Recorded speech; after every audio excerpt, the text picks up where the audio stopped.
All right, guys. Yeah, I got my Tim Pool hat on. Nah, I'm joking.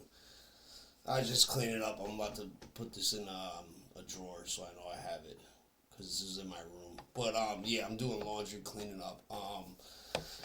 About to show you this video. It's Russell Brand and Tony Robbins. I'm about to buy this book. I really think I am because the way this country is right now, financially, it's crazy, dude. He's talking about diversifying your profile with investing, and a lot of us don't. We don't have a lot of money. These guys do, so they get the insight on exactly how to trade and what to trade. Like your Congress loves to invest in something because they know a bill's going to be passed, but he's explaining it right now. I might get up and come back and get up and come back, but I'm going to turn it on for you guys. So I think it's 20 sound. I watched half of it already, so I think it's just something good that you guys should see. Eric, an Hold on, inaccessible I'm going to world reverse it. If there's any justice in the world of legacy media, will soon be a New York Times bestseller. But we are questioning the values of legacy media. Tony, thanks for joining us today. So good to see you, brother. Nice to see you. Tony, is this book about democratizing the process of investing and making investing information that was previously clandestine accessible to ordinary investors so that we might take advantage of some of the principles that some of the wealthiest people in the world have been able to, up till now, exploit? That's absolutely right. I've been very frustrated. I wrote a book right after the financial crisis. I hadn't written a book in 20 years, but I was so angry, and I know the people in the financial industry and saw the level of abuse. And my question was, is the game still winnable? And so I decided to interview 50 at that time of the greatest investors in history that are alive today. All people that started with nothing and became the best in the world at what they did. And they're all very different. And I did this 674-page book. I wanted something that anybody could pick up and start to develop that financial security and freedom, and more advanced people could do. I wanted to hit both, and we did. I was really pleased with it. Then I wrote a second book a few years later because I know when a crash comes, people forget everything else you taught them. And I knew the one would be coming, not because I'm so, have such great vision. It's just every 5 years, roughly, we have a bear market. So I wrote Unshakable, and I thought I was done, but now it's a trilogy because so many people are behind. We're in tough economic times, obviously, and people don't have a clear plan for their future. Yo, it's rough out here, guys. Trust me. Let me tell you. The only thing advice I can give you, and I'm a little bit doing it for myself, but you just got to make more money. If you got to get 7 jobs, I mean, they're saying like there's a statistic now, like the main worker that works a 40, 50-hour job is now working a second job. I mean, I work for myself in the summertime, so, and I got this channel, obviously, so I'm like trying to get diversified incomes, different incomes. He's gonna talk about, because I'm gonna get up and I gotta keep cleaning and doing laundry and shit, but he talks about like getting into a mortgage that's not fixed. I don't even think he uses the word fixed, but like if you didn't lock in at 3 something, you're kicking yourself in the ass. I'm at like 3.5 or 3.25 on my mortgage fixed. It's locked in. I got a lot of equity. You know what I mean? And I bought the house 2 years ago. So, because I knew the market was gonna crash. I had a boy that had enough income to like buy something hot, buy a nice crib, real cool. He couldn't afford a $500,000 crib, and he didn't do it. He didn't pull the trigger, and now he's sitting there with his thumb up his ass because he can't find nothing. And he's kind of like me. He has trucks and You know what I mean? He's got equipment, stuff that he needs to put somewhere. So like you can't find houses now. It's like really bad. Unless you're a rich guy, you're gonna get screwed. I mean, he could probably afford it even now in this economy. But like somebody like me, How are you going to get there? he can't. He can do it, but I couldn't do it right now. I'm so glad that I pulled the trigger 2 years ago. And it's just from watching people like Tony Robbins. You know, I never really watched Tony Robbins. I don't listen to him. But I think I'm going to buy this book because I like what he has to hear. So, you guys should definitely fucking listen. I think it's something like Bitcoin right now is 52,000. So pretty much what he's saying is like you got to diversify your assets. Have a little bit in your equity of your house. Have a little bit in the stock market.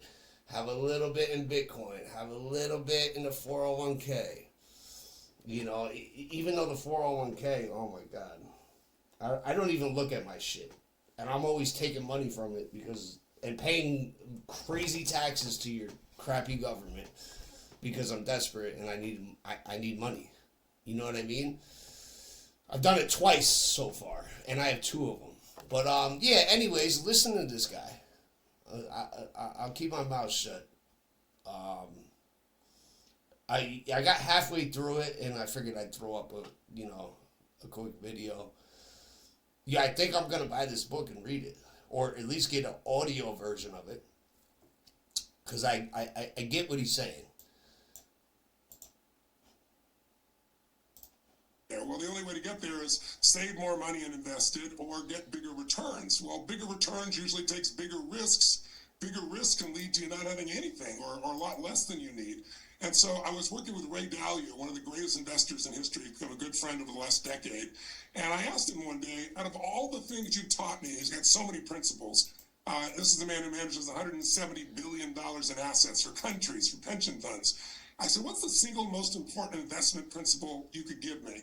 And he said, Tony, I struggled with that for the last decade. And he said, I've made it into a mathematical principle that's so simple. I call it the Holy Grail of Investing, which is the title of the book. It comes from Ray. And I said, what is it? He goes, everyone knows if you want bigger returns, you got to take bigger risks. And the only thing that can help you is diversification.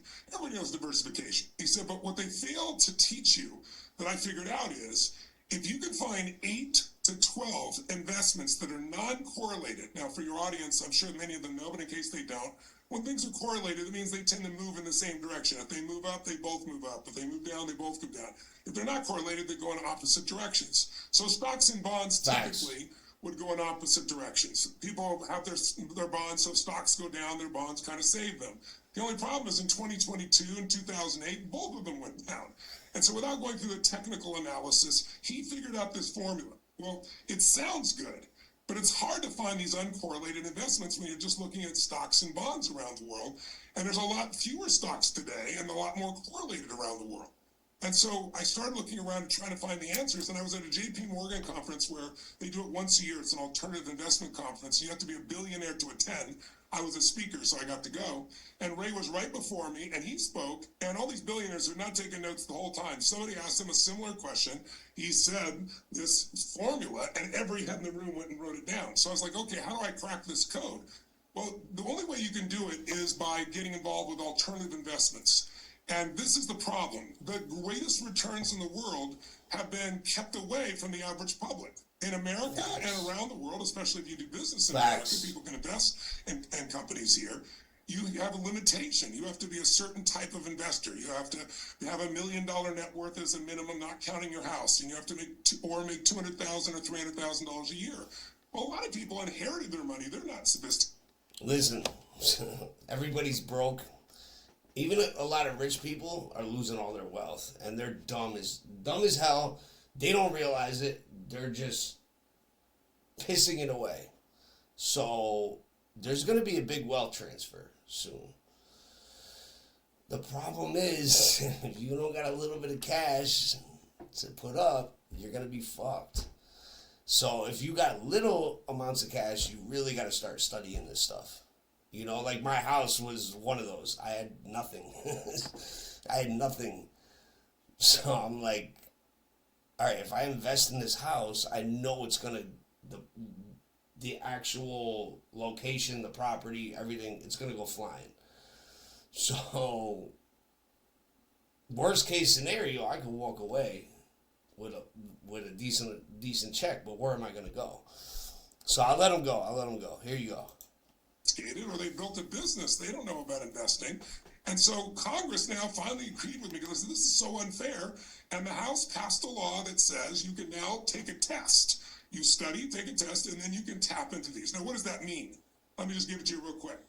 I interviewed 13 of the most successful investors in the world in this category of alternative investments, private equity, private credit, private real estate.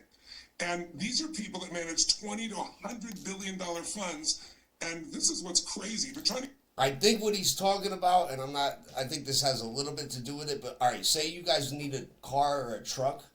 Don't go to Wells Fargo or Webster. Go to a community, like your community credit union. They have the best rates. They have a board of some rich motherfuckers behind the scenes. But it's such a small bank that the board, you know what I mean? I mean, they can still take your vehicle if you don't pay, but they work with you. They're personable. A lot of them are nice. So, and they live in your community. So I would if you need loan to get a car or just a loan to whatever, buy something or pay something or even try to start a business, go with your local credit community type establishments. There's a lot of them around. And they're not big and everything, and the interest rate, and they hook you up. Trust me. I don't know about now, but, it's the same thing. I got a truck. It's worth 20 grand right now, and I owe 7,000. And I paid 12,000 for the truck. I know I owe less than 7. I think I owe 5 or 6, somewhere around there. But they call me when usually I'm way ahead, but the last obviously 6 to 8 months, like all of us, I had a serious financial burden. Look at your goal. So, I'm kind of paying month to month now when I was 3 months ahead. But usually my business, I have a landscaping business. So in the summer, literally one job pays my monthly payment. So I do a bunch of jobs throughout the month, and I'll take 2 or 3 jobs and just shove them over there and keep the rest of the cash, whatever I make for myself, but I'm usually ahead. And lately, obviously it's winter. I'm not plowing. I'm not doing none of that shit. But, yeah, listen to this guy. This is good. This is good stuff, guys. Because we got to figure out how to get out of this nightmare. And the market goes crazy up, crazy down. I can't even believe Bitcoin is holding. Where the fuck is that at right now before I turn this back on? Hold on. Where's Bitcoin? Yeah, still holding 51. It's down today, but 51.8. I bought $100 through Cash App at 39,000. So I don't know, what is that? An extra $50 maybe. If I bought it at 39,000, I'd have almost 20 grand right now. Yeah, look at the chart. You know what I mean? And yo, this thing right here, this could drop tomorrow. Literally, hold on. I rode this wave, watch. Hold on, 3 years. I rode this wave right here. Rode it back down went from 60,000 to 30,000. I rode it back up again and rode it back down, and then it flatlined. It went down to 19,000 almost. Right here. And then guess what?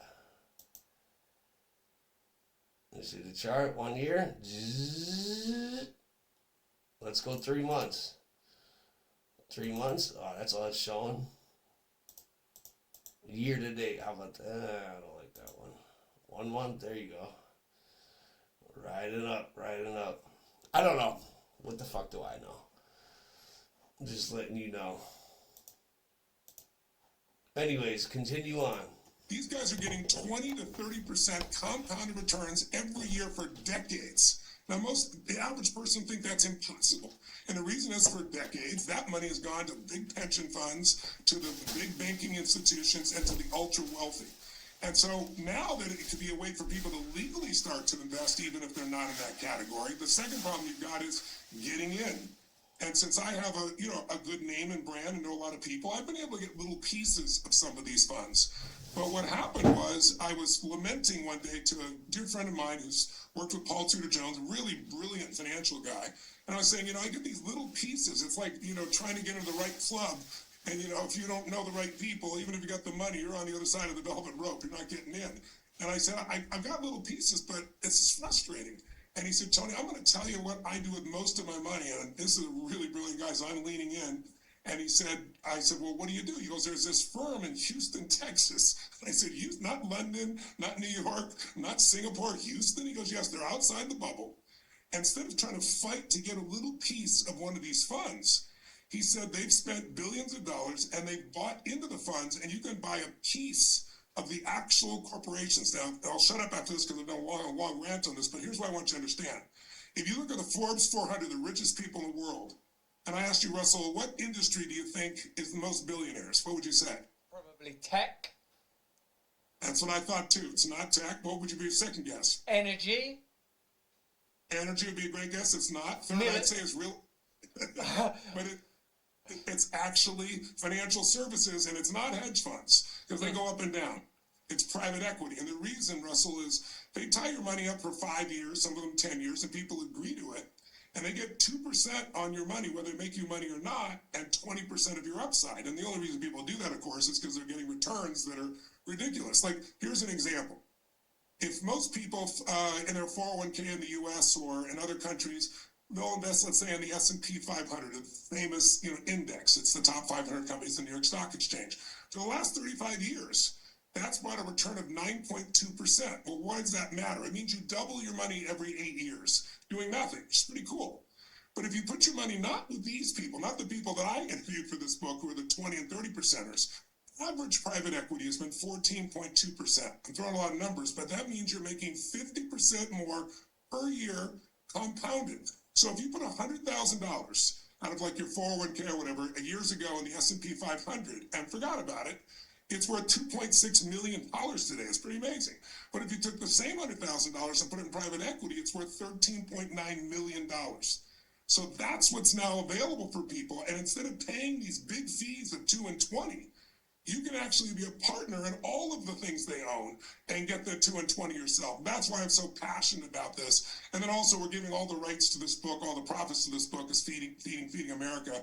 I think I provided over 1 billion meals over the last 8 years through them, through both all my books I've done this with and also obviously additional contributions. So when people are learning to change their own life, they can help other people that are in deep need as well. It's important that the ultimate goals of this passionate endeavour are plainly philanthropic and not in the way that we've come to understand the word philanthropy in recent years as a mask for Bill Gates's globalist agenda, but truly putting food in the mouths of hungry people. That's extraordinary. I've got so many questions, Tony, and like often for myself, and I know for many people in my audience, it will sound like you're speaking in another language. And I know that you, like me, don't come from a class of people that necessarily understand that language indigenously. Just before our conversation commenced, I was watching Rishi Sunak, the current British Prime Minister, former Chancellor of the Exchequer and hedge fund member, talk about how he was doing such a great job and showing us with like a drawing on a whiteboard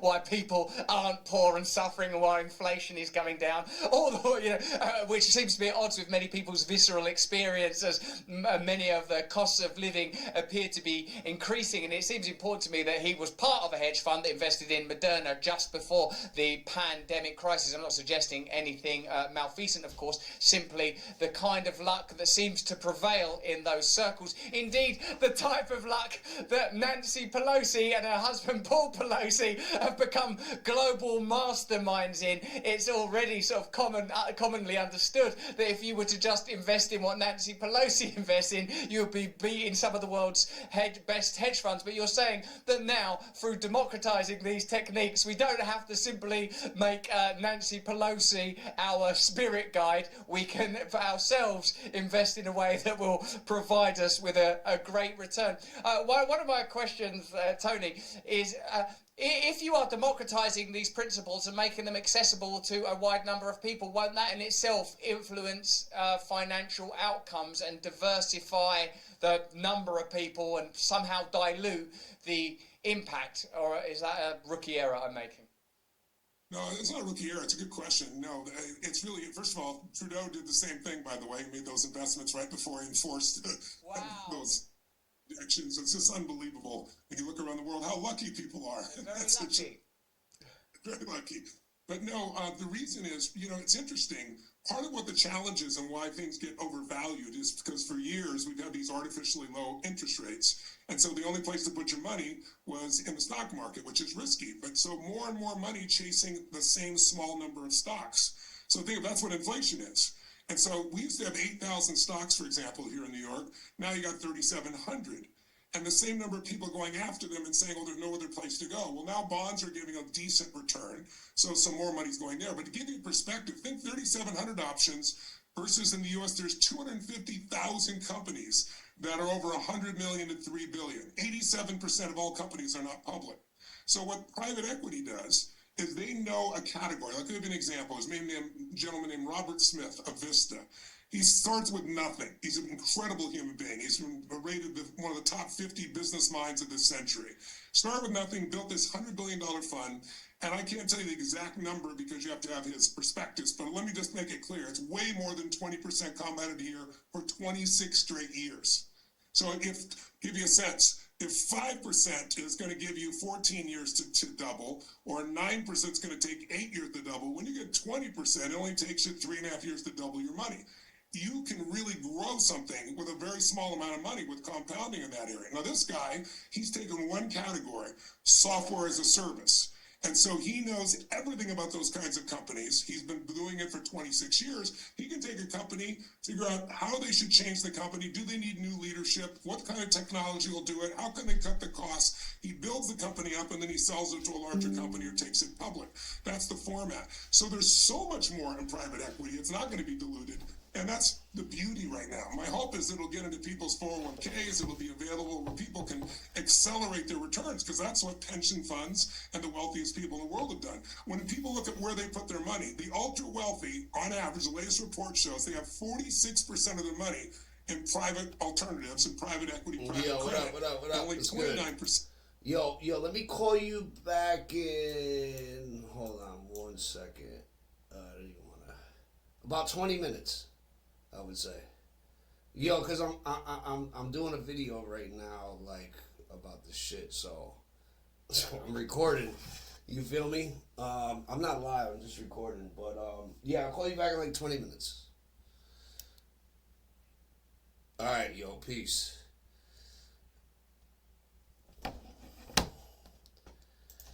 And the public stock markets and across the world for 35 years. Every stock market in the world has been less than private equity in that same. And the most radicalizing thing I would just say, for me, in the 8 days I spent in Moscow, was not simply the leader of the country, who of course is impressive, it's the largest land. But to now be a partner side by side with them is one of the most exciting things that I've seen. And it's not only just private equity, it's also private credit. I was just reading an article today that just came out in the Wall Street Journal, was talking about private credit is the new explosion. I'm sure you know banks since 2008 have gotten tighter and tighter. And now, some of the regional banks here in the United States, I'm sure you heard about Silicon Valley and so forth, that have. This is what he's talking about. He's talking about, like, private, low-key banks. Trust me. Have their problems. Well, now banks, all these companies, these 250,000 companies I told you about, that are 100 million to 3 billion plus, they have a hard time getting financing. And so what's happened now is the private equity guys have huge sums of money. They know how to value companies properly, and they loan money to these people, and they do it really judiciously. They have less than a 1% failure rate. So let me give you an example that maybe your audience can understand. If you invested in bonds, a bond is just an agreement. It's an IOU. I'm giving your money, you're promising to give me my money back plus 5%, 4%, 3%, whatever it is, right?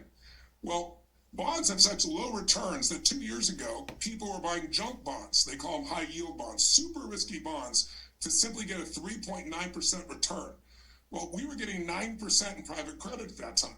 So private credit, these people have less than a 1% failure rate. Any bank would die for that.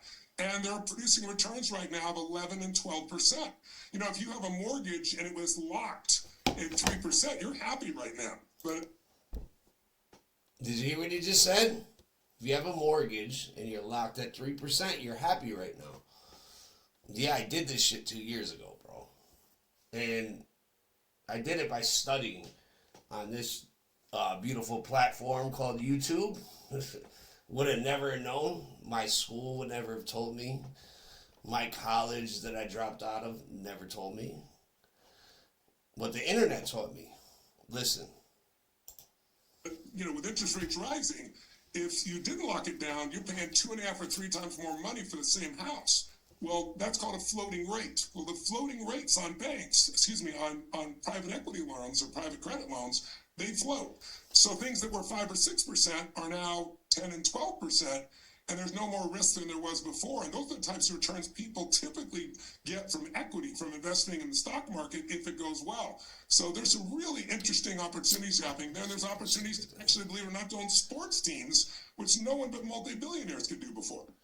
So in a way, what you're saying, that this book, the Holy Grail, your newest book, #1 on Amazon, affords the opportunity for small investors to invest in a way that was previously not only impossible, but actually illegal, and it's more likely to give higher yields than other forms of investment. So, because when you're describing this to me, it does seem like an esoteric and inaccessible world that's almost designed to keep people outside of it. And in fact, that's what I think since 2008 in particular has been increasing. The idea that you know, of course, that during the pandemic there was a massive wealth transfer, and Facts. it seems like the momentum of Facts. finance, global finance, and indeed power is travelling in exactly the opposite direction Facts. to the one you appear to intend in this book, towards a concentration of wealth, a concentration of power, a concentration of authority. But what you are saying is that opportunities exist for people that are investing much smaller sums of money. We're talking about ordinary people, I guess, to get significant returns. And this is something that even I would understand. Is that right, Tony? That's really true. And a way of explaining it is, when I wrote my first book, I basically interviewed 50 of the smartest financial people in the world, the Ray Dalios, the Carl Icahns, the Warren Buffetts, all of them, all different. But they agreed on 4 things that I think anybody can get their hand around.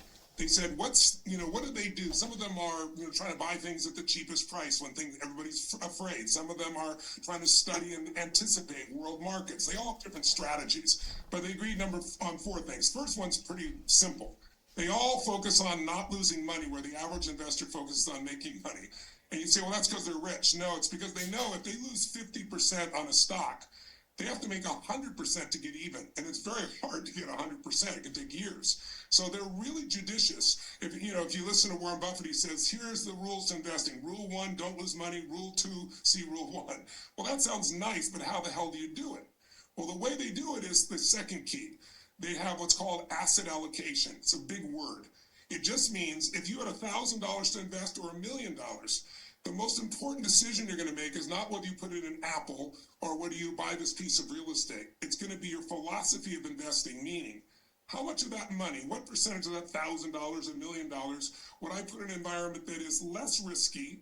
And it's less risky, it's going to get less rewards, but it's kind of like the turtle and the hare. It's going to grow well over time and compound, but it's not going to blow my mind, but it's going to get me there without losses. Where do I put the balance is in areas that are a little more risky. It might be my real estate, or it might be stocks or something else that has a lot of upside, but you could also lose all of it. And so the balance of that is really related to how old are you? When do you need the money? If you need it 30 years in the future, you can put a lot more at risk. because you have time to make up for it, because compounding will take care of you. If you're 60 years old, you need it in 4 years, you're probably going to have to put more in the security bucket, so to speak. So they have ways of managing it so they don't ever put everything in one place. They don't ever lose. But the third thing they teach is the most interesting, and this is what they get in these types of investments I'm describing as alternative investments. It's called asymmetrical risk reward. Again, they got all these words. Lawyers have words that gives them power because you don't know the words, right? You know, medical doctors have words. Iatrogenic. You know, it's iatrogenic causes. Iatrogenic causes are the 5th biggest cause of death in America, and that means physician-induced or hospital-induced, to give you an idea. So we have certain words. See, put the words aside. Asymmetrical risk reward simply means this. Most people think these billionaires got rich by taking giant risks, and that is not true. A few may, but they don't usually stay a billionaire. They do it because they look for where's the least amount of risk with the most amount of upside. And so, for example, I work with Paul Tudor Jones, one of the greatest investors in history, and he, you know, in 1987, when the stock market had its biggest drop in history percentage-wise, 20%, he made 100% for his clients. He's that smart. And Paul Tudor, when he got into trouble and I had to come turn him around, and I discovered he originally would never make an investment unless he thought investing $1 would make him 5. Now watch this. If he's wrong, he can invest another $1 and make 4. He can be wrong 4 times out of 5 and he makes money. That's called asymmetrical risk reward. Or another example is I have a friend in Texas who during 2008, the worst economic time, he took $30 million and converted it to $2 billion in 1 year. And this is in 2008, the worst economy. How? He saw real estate. Everyone thought it couldn't go down. He bet against it with some special techniques. But what had made him successful is he could have been wrong 13 times and still made money. He wasn't wrong 13 times. I asked him one time, how would I explain asymmetrical risk reward to someone, you know, like a young child or my teenage, you know, friends? And he said, Tony, I was struggling with that with my own kids. I came up with an answer, and here's what it is. He said, I looked for an investment where I could literally not lose money and have upside immediately. And my response, most investors would go, that's impossible. He goes, no, nickels. He said, if you buy a nickel, it's never worth less than a nickel. And he said, and guess what? It's 30% more valuable because unfortunately the U.S. government, the cost of nickel is 7.8 cents, almost 8 cents. And he said, that's just the silver value, a nickel value in there. It's actually 9 cents to make. These were copper and pennies. They took it out, and all those pennies are worth twice as much. He said, so the day I buy it, I can't lose money, and I'm 30% up. I said, but you can't melt the money. He goes, well, you can, but he goes, I don't need to. They're going to change the nickels, and when they do, it'll be a doubling or tripling. He goes, if I could push a button and convert all my money to nickels, I'd do it tomorrow. And so his kids, and he called the Fed, and he bought $20 million worth of nickels to show them how this is done. The last one I'll give you real quick is from your part of the world. If you look over at Sir Richard Branson, you know, when he decided to compete, you know, with British Airlines, his biggest risk is got to buy all these planes. So he negotiated for 1.5 years. Like, he'll risk his life, but he doesn't do it in investing. If you know Richard, he's like, what's the downside? How do I protect the downside? So he negotiated with Boeing for 1 year and finally got them to agree that if he didn't make it in 1.5 years, he could give back all the planes and there'd be no loss to his credit and no loss to his money. So there's no downside. And then the last key is they all diversify. So all of these tools in this book show you how to do that and show you how to do it with small amounts of money if you want to. But I just want to mention one more, the sports teams. You know, today sports, 100 out of the 92 out of the last 100 TV shows that were the top TV shows in my country were sports. Because everyone's cutting cords. They're binging. You can't binge on sports. You got to watch it live. So, you know, our football, which, you know, we call your soccer, what you guys call football, our version of football, they paid $110 million at Peacock to show one program, and it was worth it. They got 20 million new subscribers to watch this particular show between Kansas City Chiefs and the Dolphins. You can now own a piece, just like buying a piece of IBM, but these sports teams grow at 18% a year compounded. It's ridiculous, and it's not tied to the stock market. So the stock market goes up and down, you don't care. These sports teams continue to grow. Wow. Michael Jordan bought his Hornets team for $275 million, just sold it for $3 billion 11 years later, and that's typical these days. So you can get a piece of that today, of the fun of sports, of the monopoly power they have, because no one can compete with them in that city, and be able to grow because they're really media operations now. They're not just butts and seats. All this is available to the average. I don't know. Now that I'm listening to this, it sounds like some billionaire shit with what he's saying. Because I heard you could buy like a portion of like Picasso per se, like a painting that's worth a hell of a lot of money, and you buy a tiny fraction, and supposedly, if it goes up, your shit goes up. I don't know. Let's finish this off. Investor if they do a little homework and educate themselves. How do you continue to engage with your purpose? How is it that you retain this passion after all of these years of doing what you've done, with all of this success? How have you drilled yourself to pay such attention to detail? And what values is it that you're appealing to in yourself as you continue to create this kind of content and offer these kind of opportunities? What is it, Tony?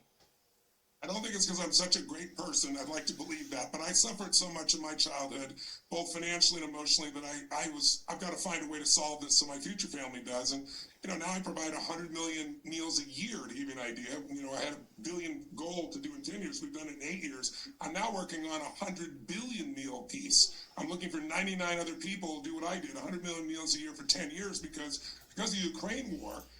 That's the breadbasket, as I'm sure you know.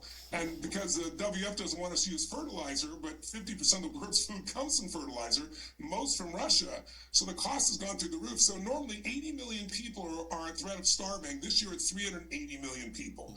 So I've actually, in the last year, we've got it to 60 billion. But to answer your question is, I love to see people, I hate suffering, and I love to see people light up. And it's just, I'm addicted to that. When I was a young man, I figured out how to lose weight. I was 5'1" in high school, 1.5 meters. I'm now almost 2 meters, 6'7". And I tell people the difference is personal growth, of course, right? But that explosion in my life during that time period, I learned how to lose weight and I helped my friends and I got all this love from it, and I think I got addicted to having the answers around finance, around your body, around your emotions, around your relationships, around how to grow in your career. And so I've been obsessing on that this is my 47th year. I started when I was 3, of course. So of course I'm still driven by it. It's so fulfilling, Russell. Same reason you do. I love your passion and your willingness to go out there and put yourself in. Listen, these guys are rich, so it really doesn't. Both of them are. They got plenty of money. Okay. So when they say this stuff, it sounds hot. And they're probably right on a lot of it, but, if you're broke, just have some hope, man. And I don't know, I really don't think your prices are ever going to go down. So maybe the gas a little bit or the oil, but I don't think your groceries are ever going to go back down. So what are you going to do? You got to make more money,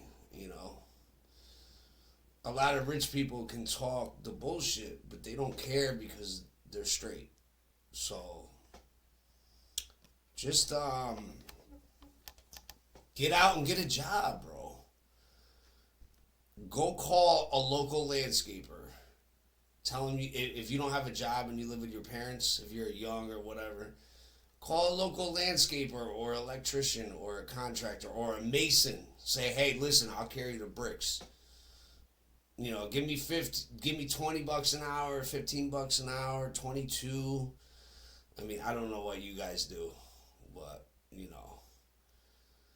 I make a lot of crazy shit and I don't get paid what I should. But that's a story for another day, and I have to pay my bills, so I'm tied to that system at this point. But yeah, go help somebody out. Learn a trade. Trades are good money. If you want to make $45, $50 an hour right now, which is like not that great, but it's like better than a lot of people are making. That's like almost $100,000 a year. On the line. If you can make that in a 40-hour work week by learning a trade, I would say go do it. And you don't even have to go to school. Just go work for somebody and take in their knowledge. You know what I'm saying? The economy is changing right now. If you're really good at computers and editing, Get into that. That's another good thing to get into. If you're one of these video game cats that just stay at home, get into editing videos, anything digital. You don't even have to show your fucking face. You find the right person that will show their face and you can edit their video, you're making a good salary. Anyways, let's finish this up. Plus your ability to just make people laugh about shit that would normally overwhelm people completely. So I'm grateful for your messages, brother. Thank you very much, Tony. Well, I'm taking a radical departure from my previous career trajectory. It's investment now that interests me. I'll be spending all of my time looking for unique financial opportunities. If we can get ahead of even the Pelosi's with this simple holy grail technique, then I'm up for it. If we can get ahead of the globalists like Trudeau and Rishi Sunak, then it's certainly the book for me. Tony, thank you for making time for us today. Buy this man's book. I don't even know what the name is. I'm going to try to find it out before I post this shit. Yeah, buy his book. Why not? Dude, you guys got to learn. You got to research. You can't stay stagnant, man. Eat good foods. Stop eating crap. If you have any kind of dirt in your backyard, summer's about to come. Go to Home Depot, go to Walmart, wherever. They sell them everywhere. Buy a couple seeds. Depending on where you live, do the research. Throw a couple seeds in the ground. You know what I mean? Green beans, where I live, I'm on the East Coast, do good. Cucumbers do good sometimes, but they will rot if you don't pick them. And if you have a good water source in the soil, they're gonna take off. You know what I mean? Or you water them every day, they're gonna take off. Just little stupid stuff like that, man. All right, let me finish. And for explaining so eloquently and yet simply these complex ideas. I'm going to read your book. I appreciate your time. Thank you. Thank you so much. Blessings to you. I love you, Tony. Thanks, man. Hey, thanks for watching. If you want to see more uncensored content where free speech can flourish, join our live stream. Click the link right here to watch the next video Peace, if you want guys. to, or become